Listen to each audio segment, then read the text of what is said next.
வணக்கம், hello, welcome to Saravana பவா சமையல். வாங்க ஃப்ரெண்ட்ஸ், இன்றைக்கி ஒரு ஹெமியான ஸ்வீட் ரெசிபி பார்க்கலாம். நம்ம சேனலை இது வரைக்கும் சப்ஸ்கிரைப் செய்யாதவங்க மறக்காமல் சப்ஸ்கிரைப் செஞ்சு பெல் பட்டனை ப்ரெஸ் பண்ணி ஆலையும் கிளிக் பண்ணி பாருங்கள் ஃப்ரெண்ட்ஸ். அப்போ தான் நான் போடுற நியூ அப்லோட்ஸ் உங்களுக்கு நோட்டிஃபிகேஷனாக வரும். நீங்கள் டைம் இருக்கும்போது ஃப்ரீயாக பார்த்துக்கலாம். வாங்க ஃப்ரெண்ட்ஸ், இப்போது டேஸ்டான ஹெமியான அல்வா எப்படி செய்யுதுன்னு பார்க்கலாம். பாருங்கள், பைனாப்பிளை கட் பண்ணி வச்சுருக்கேன் பீசஸாக. கடாய் ஹீட் ஆனதும் நெய் ஆட் செஞ்சுக்கலாம் ஃப்ரெண்ட்ஸ். முந்திரி திராட்சை நம்ம ஃப்ரை பண்ணி எடுத்துக்கலாம் அந்த நெய்லியே. பாருங்க, கொஞ்சம் ப்ரௌன் ஆனால் எடுத்துடலாம் ஃப்ரெண்ட்ஸ். இப்போது அதே நெய்லியே நம்ம ரவை ஆட் செஞ்சுருக்கேன் ஃப்ரெண்ட்ஸ். நான் 100 கிராம் ரவை ஆட் செஞ்சுருக்கேன். நீங்கள் எவ்வளோ செய்கிறீங்களோ அதுக்கேற்ற மாதிரி நெய்யும் ரவையும் ஆட் செஞ்சுக்கோங்க. பாருங்கள், நல்லா ரோஸ்ட் ஆகிடுச்சு. இப்போது நம்ம பிளேட்டில் சேஞ்ச் பண்ணியிருக்கேன் ஃப்ரெண்ட்ஸ். இப்போது அதே கடாயில் பைனாப்பிள் ஆட் செஞ்சுக்கலாம்.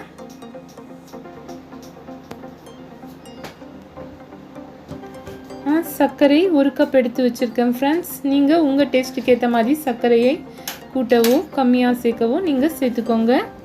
பாருங்கள், அதில் கொஞ்சமாக சர்க்கரை ஆட் செஞ்சு நம்ம இதை வதக்கி தண்ணி ஆட் செஞ்சுக்கலாம் ஃப்ரெண்ட்ஸ்.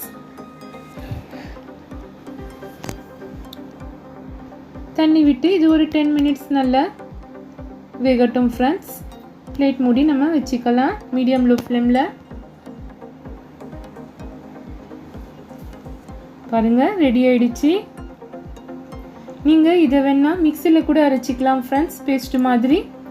நான் எனக்கு கொஞ்சம் கடித்து சாப்பிட்றதுக்கு நல்லா இருக்கும், அதுக்காக நான் அப்படியே ஆட் செஞ்சுருக்கேன். நீங்கள் இதை இல்லைன்னா மிக்சியில் அரைச்சி பேஸ்ட் மாதிரி செஞ்சு ஆட் செஞ்சுக்கோங்க. பாருங்கள், இப்போ ரவைக்கு தேவையான அளவு தண்ணி ஆட் செஞ்சுக்கலாம். ஏலக்காய் 2 இடித்து ஆட் செஞ்சுருக்கேன் ஃப்ரெண்ட்ஸ். பாருங்கள், ஃபுட் கலர் கொஞ்சமாக ஆட் செஞ்சுக்கலாம். நான் க்ரீன் கலர் ஆட் செஞ்சுருக்கேன் ஃப்ரெண்ட்ஸ்.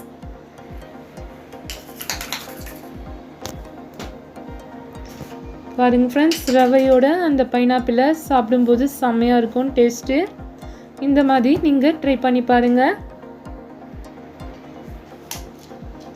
பாருங்கள், ரவையை ஆட் செஞ்சுக்கலாம்.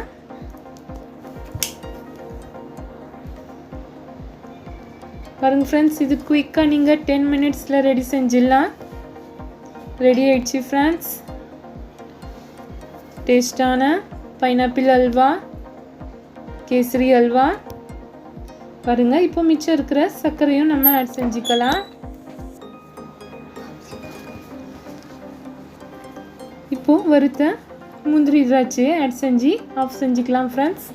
அவ்வளோதான் ஃப்ரெண்ட்ஸ். பிடிச்சிருந்தால் லைக் பண்ணுங்கள், ஷேர் பண்ணுங்கள். மறக்காமல் உங்கள் ஃப்ரெண்ட்ஸுக்கும், ஃபஸ்ட் டைம் பார்க்குறவங்க மறக்காமல் சப்ஸ்கிரைப் செஞ்சு கூடவே பெல் பட்டனை ப்ரெஸ் பண்ணி ஆலையும் கிளிக் பண்ணி பாருங்கள் ஃப்ரெண்ட்ஸ். பாருங்கள், இன்னும் கொஞ்சம் நெய் ஆட் செஞ்சுருக்கேன்.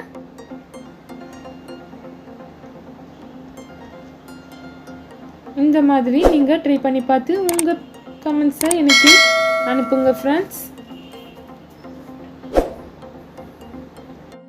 பாருங்கள் ஃப்ரெண்ட்ஸ், நான் நிறைய கேசரி அல்வா ரெசிபிஸ் போட்டிருக்கேன் ஃப்ரெண்ட்ஸ். டிஸ்கிரிப்ஷனில் போடுறேன் ஸ்வீட் ரெசிபிஸும் போய் பாருங்கள் ஃப்ரெண்ட்ஸ். பாருங்கள், செம்மையாக வந்திருக்கு. அடுத்து ஒரு சூப்பரான ரெசிபியில் உங்களை சந்திக்கலாம் ஃப்ரெண்ட்ஸ். அது வரைக்கும் பாய் ஃப்ரெண்ட்ஸ். தேங்க்ஸ் ஃபார் வாட்சிங். நெக்ஸ்ட் வீடியோ மீட் பண்ணலாம்.